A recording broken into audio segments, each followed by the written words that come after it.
Bonjour, ça va de votre côté? En tout cas, je vous le souhaite. Je m'appelle Tatiana Chinda. Je travaille dans le domaine du marketing et de la communication. Par ailleurs, je suis entrepreneur multi-casquette. Aujourd'hui, je vais vous dire pourquoi est-ce qu'on vous respecte. Mais en attendant, place au générique.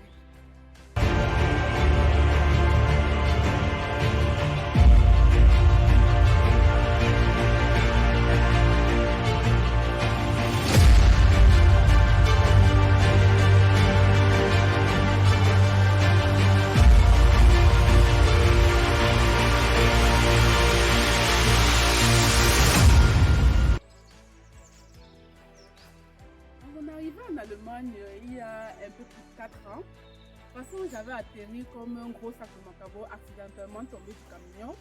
J'ai tout de suite compris que ça allait travailler fort, bien plus qu'auparavant d'ailleurs. C'est ainsi que j'ai rencontré tellement de difficultés, les plus inespérées même. Et chemin faisant, 4 mois plus tard précisément, je me suis retrouvée à travailler dans un entrepôt où on fabriquait des voitures. À 2 ans environ de ma ville. Là-bas, le travail était assez compliqué, normal.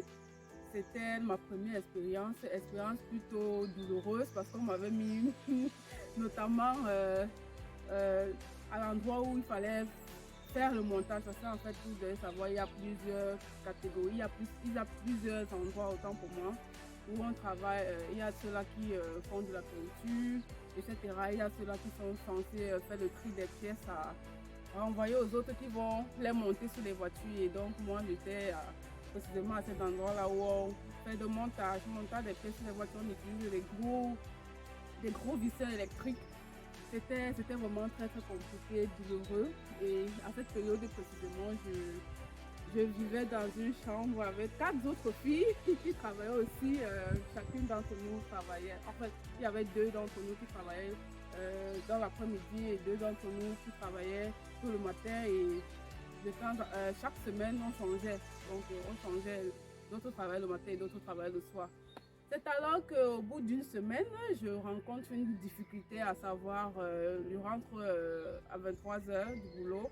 J'avais travaillé notamment de 14 h à 22 h. Le temps pour moi de rentrer à la maison, il était 23 h.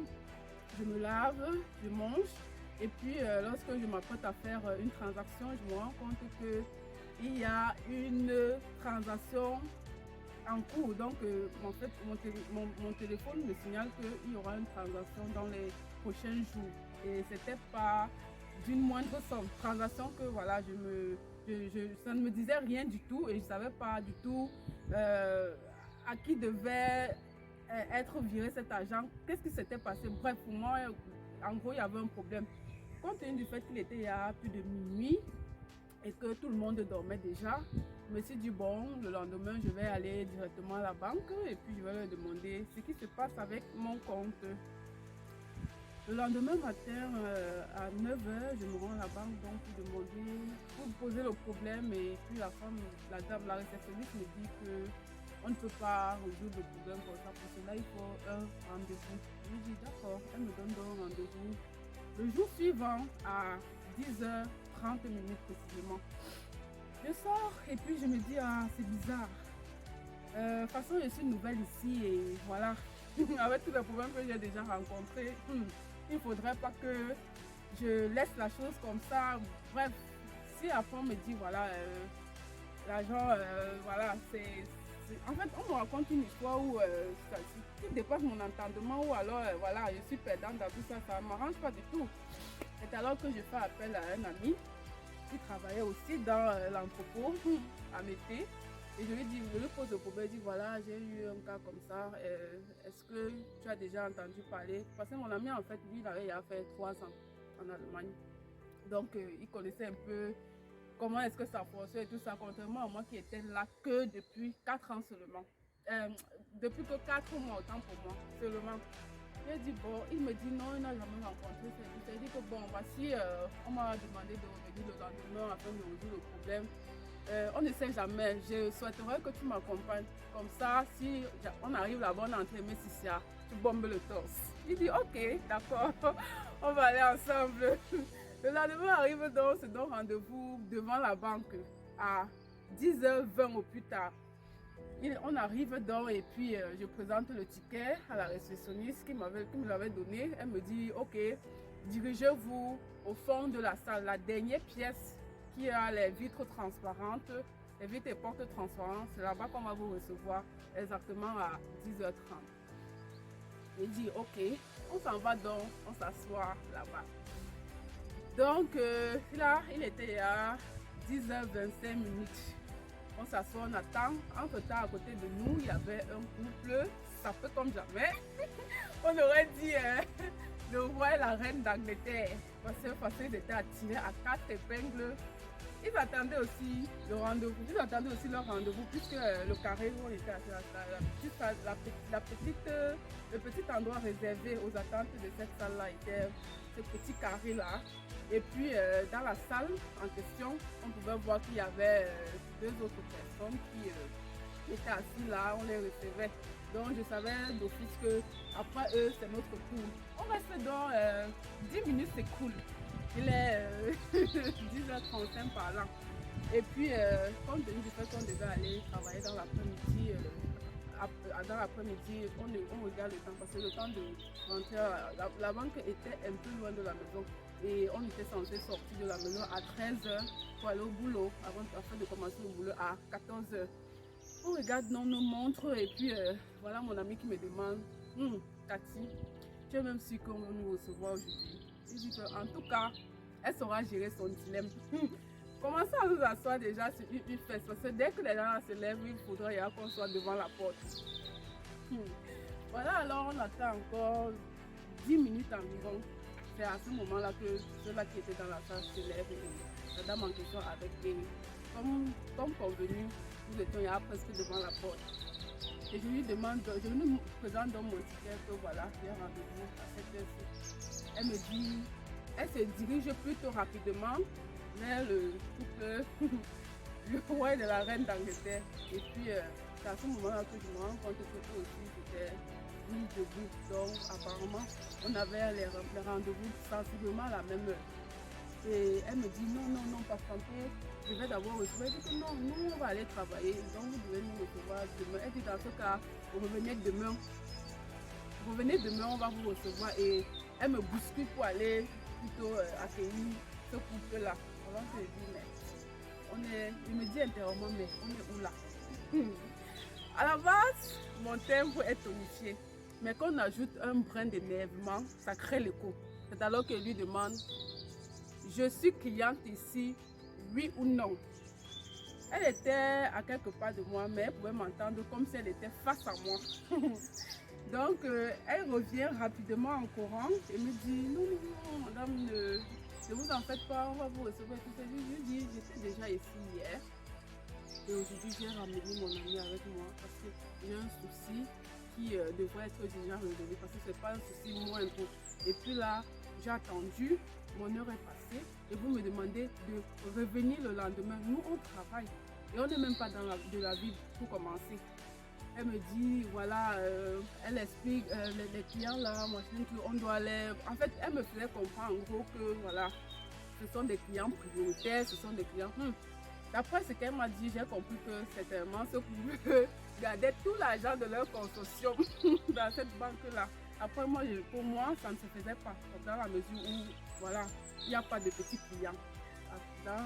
Lorsqu'on fait du commerce, il n'y a pas de petits clients, pas de client qui est grand pour que l'autre, surtout lorsqu'on a donné le rendez-vous que le client a respecté. On ne doit pas dire, voilà, celui-ci est grand client, celui-ci est petit client. Le temps pour moi de discuter avec lui, essayer de la convaincre que voilà, elle doit nous retrouver parce qu'on ne peut pas revenir demain. J'entends mon ami derrière moi qui me dit, Tati, on part. Je suis saute. Je dis, mais on a appelé quelqu'un ici en renfort et c'est lui qui demande à ce qu'on parte comment. C'est quoi ce retournement de veste là? Au moment de me retourner et de lui demander les explications, je me rends compte que toute la salle nous regardait. Toute la salle nous regardait et voilà, les gens se posaient des questions parce que voilà, la scène qui avait eu lieu avait attiré l'attention. Et puis j'explique à mon ami que voilà, j'étais déplacée et je me suis aussi déplacée. malgré la fatigue du boulot, parce que à pareil moment, normalement, on devait être en train de se reposer, histoire de récupérer avant la reprise. Si je t'appelle demain encore, est-ce que tu viendras? Bon, lui, il était tellement troublé parce qu'en fait, vous savez, les hommes n'aiment pas le scandale. Donc, il n'a pas répondu. Et moi, je lui ai dit, on va partir. Mais avant, il faudra qu'elle nous reçoive. Donc, le temps de négocier, je me retourne et je constate que le vigile était en train de venir. Le vigile avait quitté la porte et puis il était en train de revenir vers nous. Je suis seulement resté comme ça. J'ai seulement dit, c'est celui qui va seulement venir me porter avec une main pour me mettre dehors. Voilà, alors, le temps que le vigile arrive vers nous, le monsieur avec sa femme, le roi et la reine d'Angleterre, a dit à la dame, recevez d'abord ces deux jeunes et nous on va passer après. J'ai seulement dit, en fait, j'ai soupiré, enfin quelqu'un qui trouve une trêve à cette histoire. On est donc rentré dans la salle et puis j'ai expliqué le problème à la dame. Elle m'a dit voilà, ça arrive, c'est une erreur du système et tout. Elle a donc résolu le problème. Et ensuite, on est sorti. Fini mon job d'été, je rentre dans ma ville. Là, parce que le premier semestre était catastrophique, je me dis voilà, je vais essayer de me concentrer davantage, un peu plus à mes études. Et je savais d'office qu'il faut travailler en même temps, aller à l'université. Donc c'était d'office. C'est alors qu'on nous donne un exposé sur lequel on devait travailler avec les camarades. Et étant donné que j'étais assez déterminée et aussi surtout à finir avec ça, parce que moi j'avais toujours ma passion d'entrepreneuriat que je ne pouvais pas laisser de côté. J'avais compris qu'il fallait que je maîtrise le système et voir comment ça fonctionne afin de pouvoir être en mesure de continuer à le piloter comme auparavant. Quand je parle de le piloter, c'est notamment la vente, la stratégie de la vente, parce que entre l'Afrique et l'Europe, c'est l'Europe ou encore d'autres pays du monde entier, notamment les États-Unis, c'est différent. Les canaux y compris, les canaux de vente sont aussi différents. Donc, à l'université, on nous a donné des sujets d'exposé avec mes camarades et moi. On avait un sujet où on devait préparer et faire la présentation. Vers le jour de la dite présentation, nous sommes passés pour exposer. Il faut noter ici là que nous étions le troisième groupe qui allait exposer ce jour-là. Et lorsqu'est arrivé notre tour, on s'est mis donc on a exposé, c'était la dernière à passer. Arrivé à mon tour, donc, quand je passais, j'ai présenté mon travail, mon devoir. Il y a une partie particulière que j'ai traitée et puis j'ai paraphrasé les propos d'un auteur et puis j'ai utilisé une phrase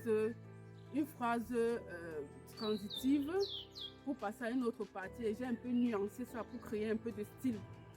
C'est alors qu'au moment des questions et des remarques, on avait fini avec la phase de questions, vint les remarques, une camarade lève le doigt pour dire que voilà, j'ai dit que l'auteur avait dit ceci, pourtant ça devait être plutôt comme ceci et elle cite intégralement ce que l'auteur avait dit. Et au professeur de lui dire oui c'est vrai. Moi je lui ai donc dit, madame c'est vrai comment? Est-ce que l'auteur a le monopole du savoir? Ce qu'il a dit ce n'est pas une parole d'évangile. Il peut se tromper. Et d'ailleurs, le fait de dire que je me suis trompée là-dessus, c'est pas vrai parce que j'ai paraphrasé. Et la remarque que la camarade a fait, c'était au niveau de la nuance, qui n'avait pourtant rien à y voir avec la paraphrase que j'ai fait par rapport au propos de l'auteur. Et puis la salle était toute étonnée, genre je demande au professeur, mais c'est comment et tout.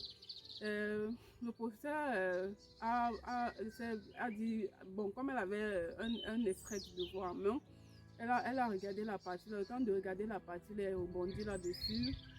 Il y avait les élèves de la classe suivante, les élèves qui devaient occuper la salle de classe, après qui étaient déjà là et on devait sortir. Le professeur en question avait, il y a le professeur qui est la collègue de l'autre professeur avec qui on était en train de faire les présentations, était déjà là, il lui a fait signe de la main que voilà, on va entrer. Et mon professeur a dit, voilà, on va revenir sur ça au prochain cours, la semaine prochaine. Rangez vos affaires et puis on se dit la semaine prochaine. Je suis en train de ranger mes affaires et puis elle m'appelle et puis elle me demande, tu viens de quel pays? Je dis, je viens du Cameroun. Et puis ça fait une nouvelle ici. Et puis oui, ça fait sensiblement une année que je suis là. Elle me dit, ok, bon courage. Et puis je suis partie. Il faut noter que il fallait que je fasse vite parce que je partais à mon job en tant que serveuse. Et c'était un nouveau job et le retard ici n'est pas toléré. Donc je suis vite allée. Des exemples comme ça, il y en a une panoplie. Je ne vous parle même pas de ceux-là qui font usage de leur complexe de supériorité pour assujettir les autres et vous vous sentez ébranlé et puis vous décidez de baisser les bras, vous décidez d'abandonner. J'ai travaillé dans plusieurs entrepôts et là-bas j'ai côtoyé beaucoup de jeunes africains, les Camerounais en particulier parce que c'est tous ceux-là avec qui j'ai été en contact, qui se sentaient très frustrés parce que ils étaient dans les entrepôts pour travailler et partout ailleurs, même à l'école. Et on les frustrait avec les paroles, on les frustrait avec toi, tu n'as pas le droit de ceci, je passe avant et tout ça. Et puis quand tu lui demandes pourquoi est-ce que tu n'as pas réagi bien, pourquoi tu n'étais pas plaint au chef, et tout ça, il se dit, tu sais, comme était nouvelle, je ne parlais pas bien la langue, c'est pour ça. Il dit, mais attends, toute la procédure qu'il faut faire au Cameroun avant de voyager n'est pas moindre. En fait, c'est pas quelque chose à prendre à la légère. Tu as été courageux pour faire cela et tu as été sélectionné parmi les millions, tu as donné le visa, tu arrives sur place, au lieu de défendre tes droits et te dire voilà, c'est là que le game commence véritablement. En fait, tu te laisses aller, tu te laisses marcher dessus. Et tu te dis, voilà, en fait, les attitudes comme ça devraient s'arrêter dès maintenant. Il faut avoir confiance en vous parce que c'est comme cela qu'on vous respectera. Ensemble, ils auront beau ne pas vous aimer, mais au moment de s'adresser à vous, tête soulevée, épaules bien droites, ils le feront avec le respect absolu. C'est de ça qu'il s'agit.